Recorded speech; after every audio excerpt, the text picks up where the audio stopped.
പറ്റുമെങ്കിൽ വധശിക്ഷ തന്നെ. DGP പറഞ്ഞു ആരും കുറ്റം ചെയ്തിട്ടില്ല. ആരും കുറ്റം ചെയ്തിട്ടില്ലെന്നെങ്കിൽ എന്തുകൊണ്ട് ആഭ്യന്തര സെക്രട്ടറി ഇങ്ങനെ ഒരു പരാതി കൊടുത്തത്? പ്രതികളിപ്പോൾ 20 പേരുടെ അകത്തുണ്ട്. കൊടും ക്രിമിനലാണ് ശരിക്കും പറഞ്ഞാൽ ഈ 8 പേര്. പക്ഷേ പോലീസിനെ ഈ സർക്കാർ, കമ്മ്യൂണിസ്റ്റ് സർക്കാർ അട്ടിമറിച്ച് കൊണ്ടുപോകും. ഹർഷ എന്ന് പറയുന്നത് കേരളത്തിലെ SFIയുടെ നേതാവാണ്.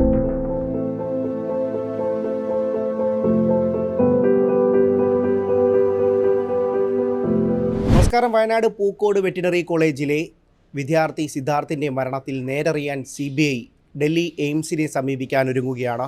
സിദ്ധാർത്ഥിൻ്റേത് കൊലപാതകമാണോ അതോ ആത്മഹത്യയാണോ എന്നുള്ളത് ഇപ്പോൾ പ്രധാനമായി CBI അന്വേഷിക്കുന്നത്. എന്തായാലും ഈ ഒരു വിഷയം CBI പരിഗണനയിലെത്തുമ്പോൾ കുറ്റപത്രം സമർപ്പിക്കാനൊരുങ്ങുമ്പോൾ സിദ്ധാർത്ഥിൻ്റെ പിതാവ് നമുക്കൊപ്പം ചേരുന്നുണ്ട്, വൺ ഇന്ത്യക്കൊപ്പം ചേരുന്നുണ്ട്. ഇപ്പം CBI വളരെ പ്രോഗ്രസീവായിട്ടുള്ള ഒരു അന്വേഷണ റിപ്പോർട്ടാണ് സമർപ്പിക്കാനൊരുങ്ങുന്നത്. കുറ്റപത്രം അതിവേഗത്തിലാണ്. ഇതിൻ്റെ അവസാന ഘട്ടത്തിൽ എയിംസിലേക്ക് പരിശോധന റിപ്പോർട്ട് അയക്കുന്നത്.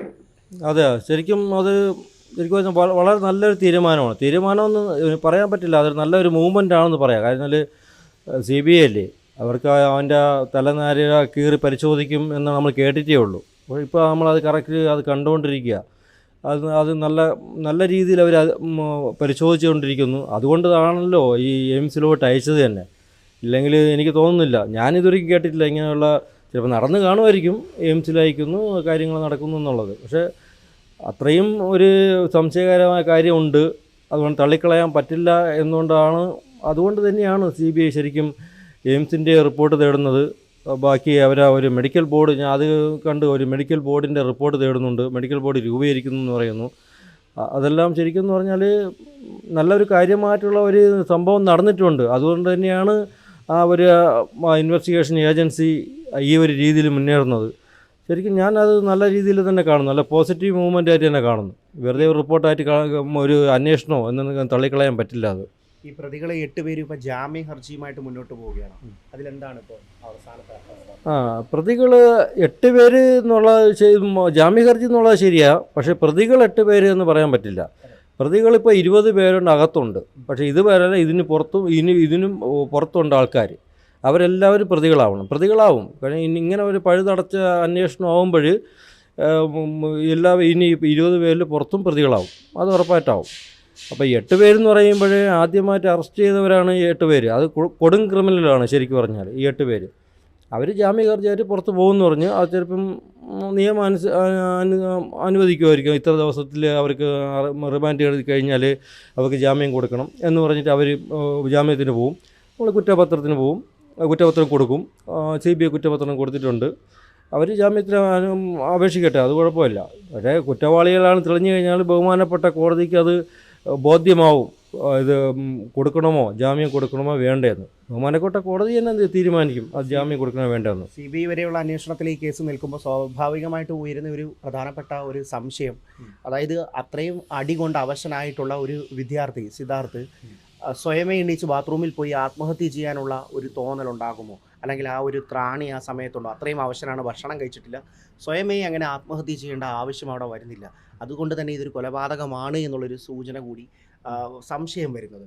അത് എനിക്ക് ആദ്യം മുതലേ ഉണ്ടല്ലോ. എനിക്ക് ഈ വളരെ തുടക്കം മുതലേ ഈ ഒരു സംശയം എനിക്കുണ്ടായിരുന്നു. അതുകൊണ്ട് തന്നെയാണ് ഞാൻ പോലീസ് അന്വേഷണം വേണ്ട എന്ന് പറഞ്ഞിട്ട് പോലീസ് അന്വേഷണത്തിൽ വിശ്വാസമില്ലാത്ത, അതുകൊണ്ടല്ല, പോലീസ് അന്വേഷണത്തിന് വിശ്വാസമുണ്ട്. പക്ഷേ പോലീസിനെ ഈ സർക്കാർ, കമ്മ്യൂണിസ്റ്റ് സർക്കാർ അട്ടിമറിച്ച് കൊണ്ടുപോകും. കാര്യം എന്നാൽ അവരെ ഭരിക്കണ SFIക്കാരാണ് ഇത് കൊന്നിട്ടുള്ളത്. SFIക്കാരുടെ ഏറ്റവും മുതിർന്ന നേതാക്കന്മാരാണ് പൂക്കോട് വെറ്റിനറി കോളേജിലെ യൂണിറ്റ് സെക്രട്ടറി, പ്രസിഡൻറ്റ്, ചെയർമാൻ, എല്ലാവരും ചേർന്നിട്ടുള്ള അതിൻ്റെ ആർഷോ ഉൾപ്പെടെ. അവർ ഇവിടെ ഏറ്റവും വലിയ നേതാവാണ്. ആർഷോ എന്ന് പറയുന്നത് കേരളത്തിലെ SFIയുടെ നേതാവാണ്. അവരുൾപ്പെടെയുള്ള നേതാക്കന്മാരെ ഇൻവോൾവ് ആണ് ഈ സ്ഥാനത്തിൽ. അങ്ങനെ ആകുമ്പോൾ ഈ കാര്യത്തിൽ രക്ഷപ്പെടുത്തേണ്ട ചുമതല എന്ന് പറഞ്ഞാൽ ഇപ്പം ഭരിക്കണ ഇവിടുത്തെ കേരള ഗവൺമെൻറ് ചുമതലയാണ് ഈ പ്രതികളെ രക്ഷപ്പെടുത്തണമെന്നുള്ളത്. അപ്പോൾ ആ പ്രതികളെ രക്ഷപ്പെടുത്തണമെന്നുണ്ടെങ്കിൽ ആ പോലീസിനെ അവർ ഇൻവോൾവ് ചെയ്യും. പക്ഷേ അതിൽ ഞാൻ ഒരിക്കലും പോലീസിനെ കുറ്റം പറയുന്നില്ല. അത് നിങ്ങൾ എന്നോട് ക്ഷമിക്കണം, ഞാൻ ഒരിക്കലും പോലീസിനെ കുറ്റം പറയുന്നില്ല. പോലീസിനെ അവർ മാക്സിമം പ്രഷറൈസ് ചെയ്തിട്ട് സർക്കാർ അവരങ്ങ് മാറ്റുക. കാരണം കൊന്നിട്ടുള്ളത് SFIയുടെ നേതാക്കന്മാരും അവരെ സംസ്ഥാന നേതാക്കന്മാരും പിന്നെ അവിടുത്തെ ഒരു പഴയ ഒരു MLA ഉണ്ട്, ആ എം എൽ എയുടെ വീട്ടിൽ ചെന്നിട്ടാണ് ഈ കൊന്നവന്മാരെല്ലാം കൂടെ ചെന്നിട്ട് അഭയം പ്രാപിച്ചത്. ആ എം എൽ എ പഴയ ഒരു എം എൽ എ എവിടുത്തെ വയനാട്ടില്ല.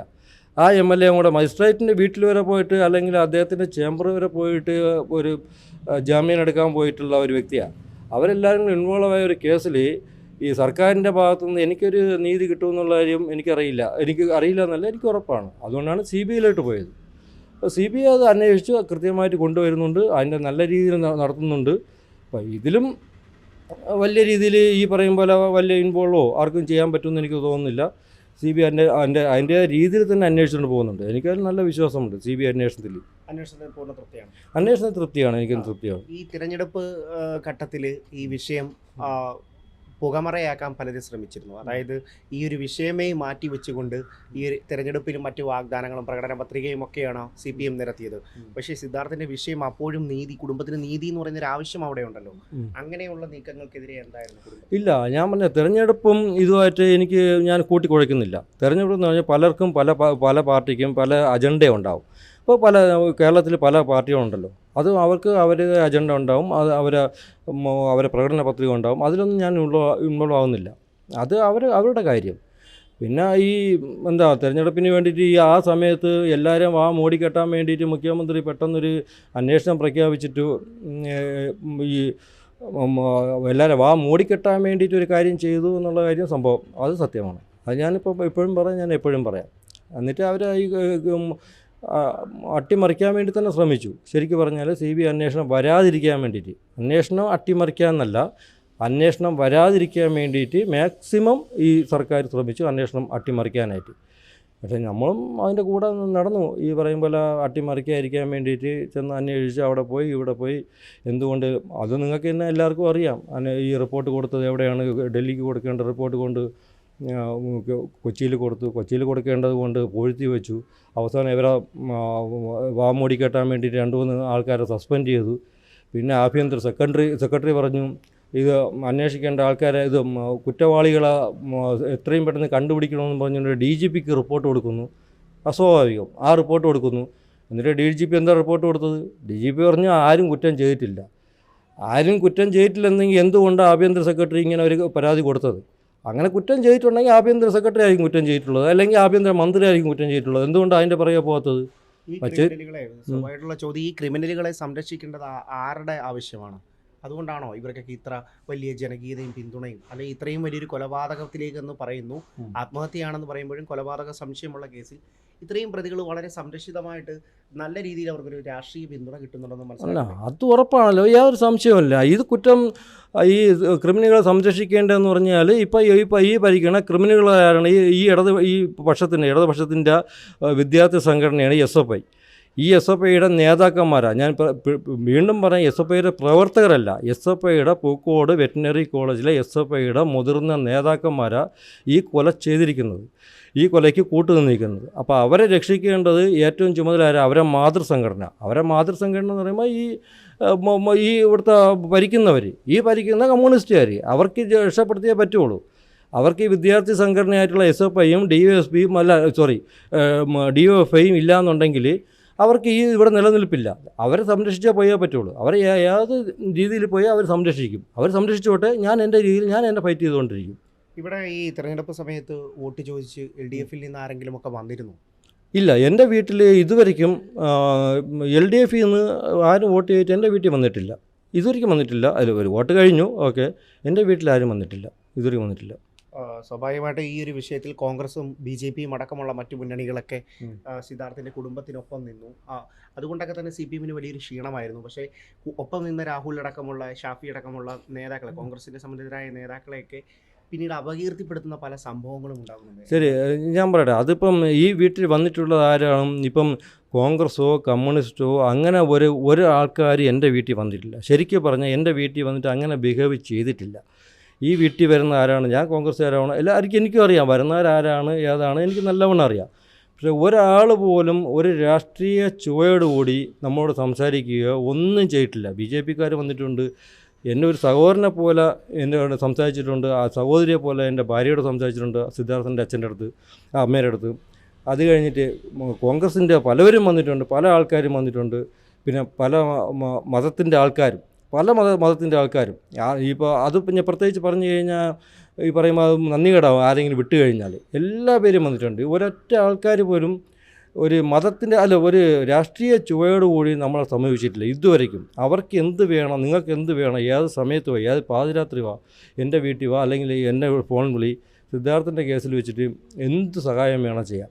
അത് മാത്രമേ പറഞ്ഞിട്ടുള്ളൂ. നമ്മൾ ഈ പറയും പോലെ ഓരോരുത്തരെ പ്രത്യേകിച്ച് പറയാൻ പറ്റില്ല. പറഞ്ഞു കഴിഞ്ഞാൽ ചിലപ്പം അത് നന്ദികേടായി. ഇപ്പം പ്രതിപക്ഷ നേതാവാണെങ്കിലും വി.ഡി. സതീശ് സാർ വന്നിട്ടുണ്ട്, വി.എം. മുരളീധരൻ സാറ്, ഈ പറയുമ്പോൾ രാജീവ് ചന്ദ്രൻ സാറ്, ഈ രമേശ് ചെന്നിത്തല സാറ്, അങ്ങനെ പറയാൻ പറ്റില്ല.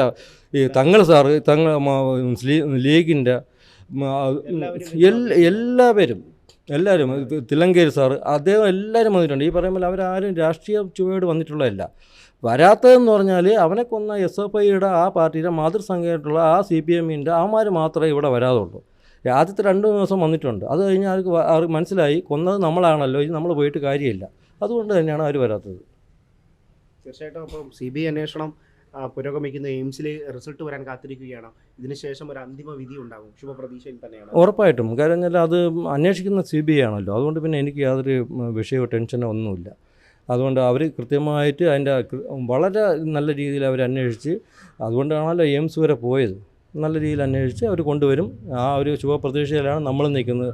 എത്രയും പെട്ടെന്ന് അന്വേഷണം വരട്ടെ. അതുകൊണ്ട് ആ രീതിയിൽ തന്നെയാണ് നമ്മൾ പ്രതീക്ഷയോടെ കാത്തിരിക്കുന്നത്. ഓരോ ദിവസവും താങ്കളിപ്പം പറഞ്ഞ് പത്രവാർത്തയിൽ കണ്ടു, ഞാനും അതേ കണ്ടുള്ളൂ. പത്രവാർത്തയിലാണ് ഇത് ഇന്ന് അറിഞ്ഞത്. അതുപോലെ ഒരു ദിവസം നല്ല ശുഭപ്രതീക്ഷ ഉണ്ടാവും. എന്നാൽ ഈ കൊലയാളികൾക്ക് ശിക്ഷ പറ്റുമെങ്കിൽ വധശിക്ഷ തന്നെ കിട്ടുന്ന രീതിയിലുള്ള ഒരു വാർത്ത കേൾക്കാം എന്ന് വിചാരിച്ചുകൊണ്ടിരിക്കുന്നു. തീർച്ചയായിട്ടും സിദ്ധാർത്ഥിൻ്റെ പിതാവ് പ്രതികരിക്കുന്നതും അതുതന്നെയാണ്. എയിംസിലെ പരിശോധനാ ഫലമാണ് CBI അന്വേഷണത്തിൽ പൂർണ്ണ തൃപ്തനാണ് എന്നാണ് പിതാവ് പ്രതികരിക്കുന്നത്. എന്തായാലും CBI അന്തിമ റിപ്പോർട്ടിനായി പിതാവ് കാത്തിരിക്കുന്നു. ക്യാമറമാൻ വിഷ്ണു ഇടുക്കിക്കൊപ്പം MS ശംഭു, 1 India.